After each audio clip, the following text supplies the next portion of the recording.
அனைவருக்கும் வணக்கம்.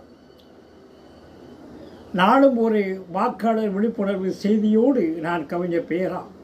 பொதுவாக விடுமுறை என்றாலே ஏதோ ஒரு பிக்னிக் செல்ல வேண்டும் அல்லது ஒரு சினிமாவுக்கு செல்ல வேண்டும், அனுபவிக்க வேண்டும் என்பதற்காகத்தான் விடுமுறை விடுவதாக நாம் நினைத்து கொண்டிருக்கிறோம்.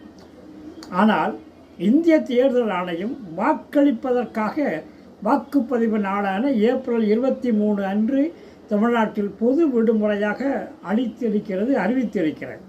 சம்பளத்தோடு கூடிய விடுமுறை. அது தனியார் நிறுவனங்களில் வேலை செய்கிறவர்களுக்கும் அது பொருந்தும்.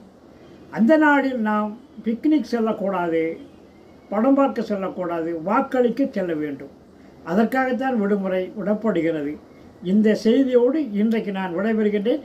நாளை மீண்டும் ஒரு வாக்காளர் விழிப்புணர்வு செய்தியோடு நான் வருகிறேன். நன்றி. கவிஞர் பேரா, திருநெல்வேலி.